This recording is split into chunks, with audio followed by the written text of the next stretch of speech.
இந்த வருட ஐபிஎல் சீசனில் இப்போது வரை சிஎஸ்கே அணியின் செயல்பாடுகள் எதுவும் பாராட்டும்படியாக அமையவில்லை.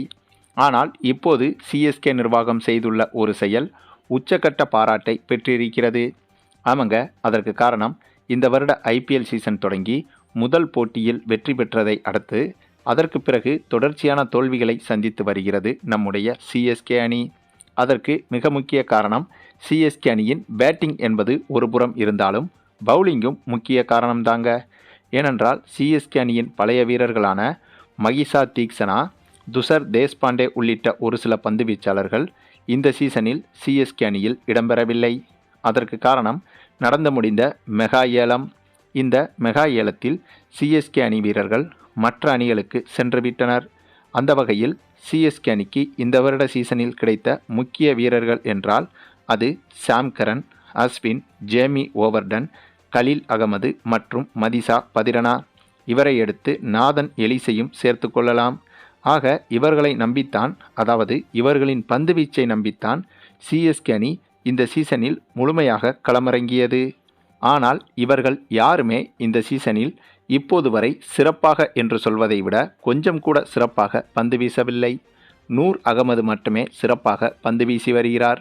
மதிசா பதிரனாவோ எக்கச்சக்கமான ஒய்டு பந்துகளை வீசி எதிரணிக்கு ரன்களை வாரி வழங்குகிறார். ஆகவே இதற்கு தீர்வாக தற்போது சிஎஸ்கே ஓனர் உட்பட சிஎஸ்கே நிர்வாகம் இதற்கு மாற்று வழி ஒன்றை தேடி வந்தது. அப்போதுதான் இந்த மிட் சீசன் டிரான்ஸ்ஃபர் மூலமாக நடராஜனை சிஎஸ்கே அணிக்கு கொண்டு வருவதற்கு தற்போது முயற்சி செய்து வருகிறது. ஏனென்றால் தற்போது டெல்லி அணியில் இருக்கும் நடராஜன் இதுவரை ஒரு போட்டியில் கூட களமிறங்கவில்லை.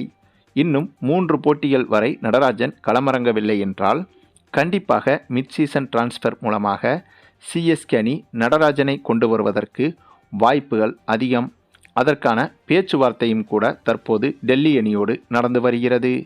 அதுவும் தற்போது வந்த தகவலின்படி டெல்லி அணி நிர்வாகமும் அதற்கு ஒப்புக்கொண்டதாக தகவல்கள் வெளியாகி வருகிறது.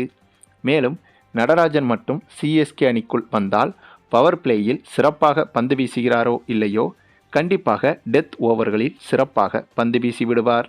ஏனென்றால் இப்போது டெத் ஓவர்களில் சிறப்பாக பந்து வீச சிஎஸ்கே அணியில் சரியான பவுலர்கள் கிடையாது. ஆகவே இப்போதே நடராஜனை சிஎஸ்கே அணிக்கு கொண்டு வருவதற்கு இந்த மிட் சீசன் டிரான்ஸ்ஃபர் மூலமாக அந்த ஒரு முயற்சியை சிஎஸ்கே நிர்வாகம் எடுத்து வருகிறது. சரி, நீங்கள் சொல்லுங்கள், ஒருவேளை மிட் சீசன் டிரான்ஸ்ஃபர் மூலமாக நடராஜனை சிஎஸ்கே அணிக்கு கொண்டு வந்தால் அது சிஎஸ்கே அணிக்கு பலமா பலவீனமா என்பதை பற்றி உங்களுடைய கருத்துக்களையும் கமெண்டில் தெரிவிங்க.